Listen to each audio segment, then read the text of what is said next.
I think the most important is knowing your strengths. You know your strengths, you milk him. And I need to play to my strength. Want success? Model the best.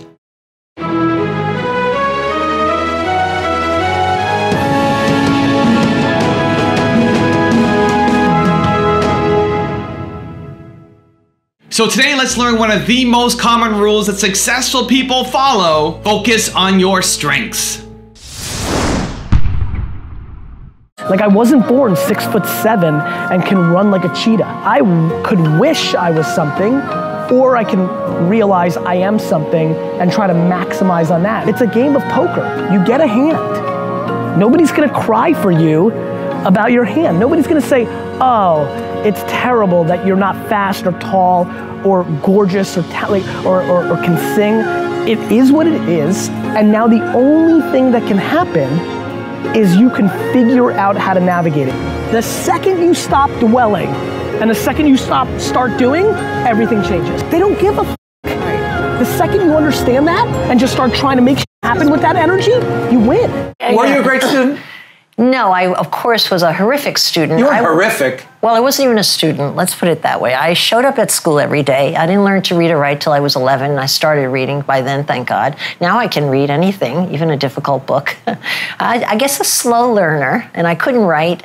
And for me, that was probably the best news and the worst news of my entire life. The worst news in that you learn shame in the classroom, and to be summed up based on something as narrow as reading and writing is such a disservice to a child. But the best news was I hated school. And the minute I got out, it was like breaking out of jail. I went into the real world with so much fervor and enthusiasm just because I didn't have to go to school anymore. That's where you belonged, in the real world, I belonged on my feet, working with people. I mean, for what I didn't have in the classroom, I certainly made up for with my imagination. You know, I invented all the games in my neighborhood. I entertained my siblings. And my work ethic was, of course, direct from my parents, who worked like crazy. And yeah, so it wound up being a very good thing. Yeah. You know, it really gave me motivation to work hard. You've done magazines, you've done movies, you've done television. Have you ever wanted to release a CD of music? Oh, honey, please, no.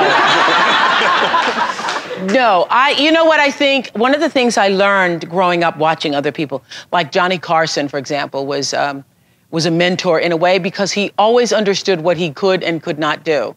And I truly understand that is not something I could do. I mean, I attempted it just as a fun thing a couple of years ago, run on. I got sick of hearing myself. That's why we cut it off. I wished I could. It's the one thing I wished I could do, but I think it's a gift to be able to sing, and that's not one I was given. But since I was given so many others. I think the most important is knowing your strengths and weaknesses and knowing what you enjoy doing. You know, if you look at it as a job, you've already lost. It's not going to be your passion, and you're going to count the hours. If you look at it as something you love to do, and then you know what your strengths are, then you can leverage those strengths in your business and in helping others. And once you recognize your weaknesses, then you can work with people that complement you. I mean, every one of my businesses, I've had a partner who's very anal. Martin Woodall, Todd Wagner, I mean, incredibly anal people, perfectionists, because I'm a slob. You know, I'm a big picture, think about what's around the corner, how's technology going to change things, how can I change, you know, this industry, and, you know, making sure that there's somebody there to dot the I's, cross the T's, and keep me in the baselines. And you know, recognizing my weaknesses is just as important as recognizing my strengths and my core competencies, and you know, having a passion to do them. Also, if you want to learn to have more confidence, check out my 254 series. It's free. The link to join is in the description below. We are strong as shit. We're really strong. We're just being sold that we're not because there's a lot of money.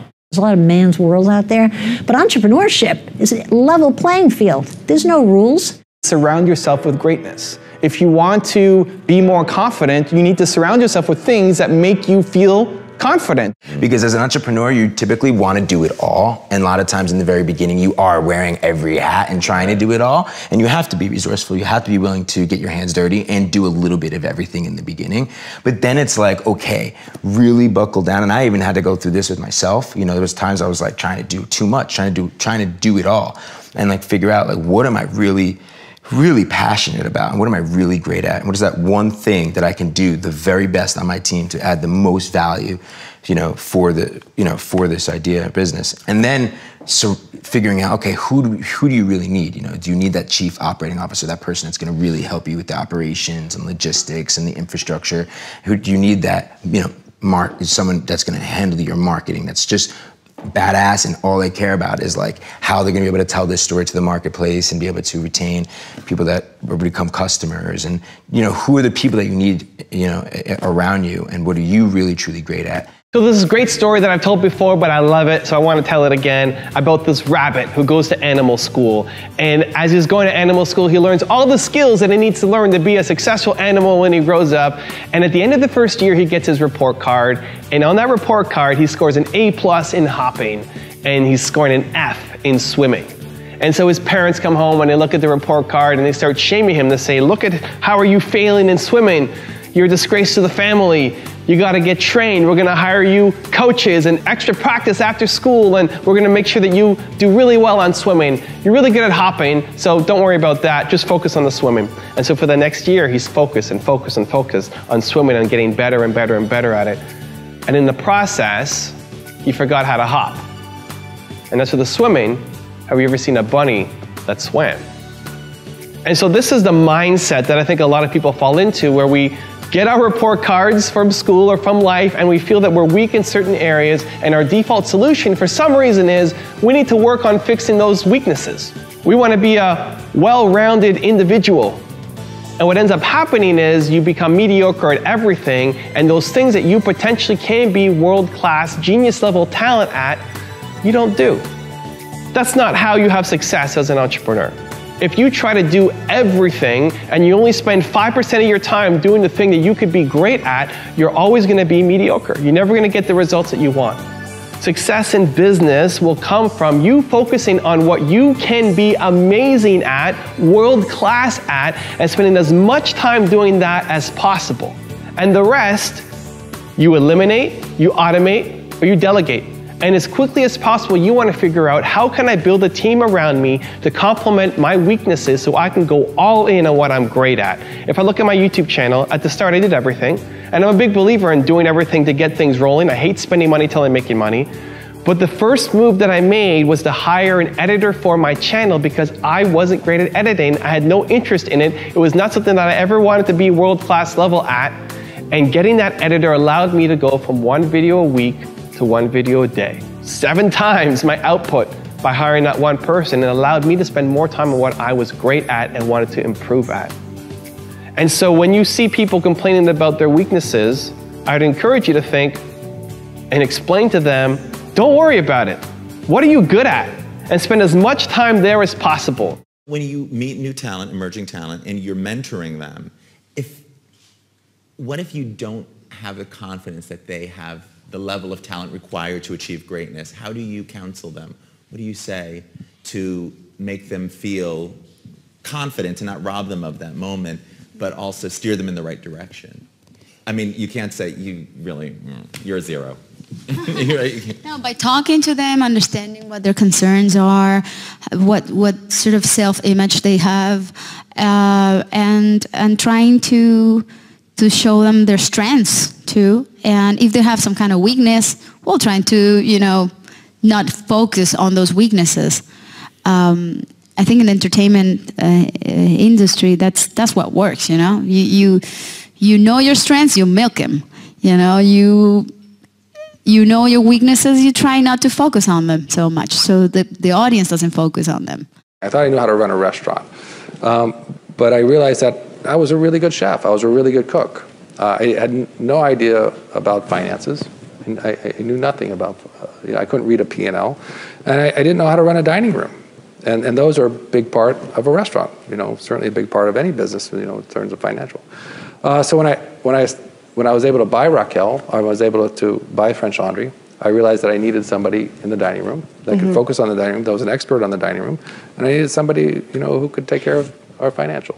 And so it became a tripod. There was me in the kitchen, focused on the food, which was really my expertise. I realized that was my expertise, that was my strength. And I needed to play to my strength and find those individuals who could compensate for my weaknesses. Yeah. And so Laura Cunningham became the general manager of the restaurant. We had a young bookkeeper named Pat McCarthy, and she took care of all of our financials. And that's what the basis and the foundation of the success of French Laundry was. You must begin life and you must approach life with your strengths. It's absolutely essential. Everyone in schooling very often keeps on pushing one to focus on what is wrong with us, or tells us what is wrong with us. And there is a very interesting imaginary story of a rabbit, and you must hear this one. The rabbit was enrolled in a rabbit school, and like all rabbits, it could hop very well but could not swim. At the end of the year, the rabbit got high marks in hopping but failed in swimming. The parents were concerned, the relations were concerned, the friends were concerned, the elder friends particularly. They said, forget about hopping, you are anyway good at it. You don't have to keep practicing it. Concentrate on your swimming. Then they sent the rabbit for tuitions and coaching in swimming. And guess what happened? The rabbit forgot how to hop. As for swimming, have you ever seen a rabbit swim? While it is important for us to know what we are not good at, we must cherish what is good in us. It's very fundamental to life.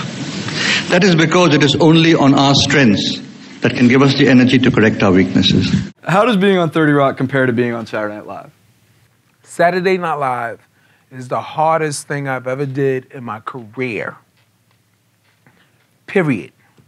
If you could survive Saturday Night Live, then you good as far as show business is concerned. And that was the hardest schedule. My ex-wife, she was considered a widow because I was never home. And did you write a lot of your own stuff on Saturday Night Live? Absolutely not. I couldn't deal with the rejection. My first season on Saturday Night Live, all my sketches shot down.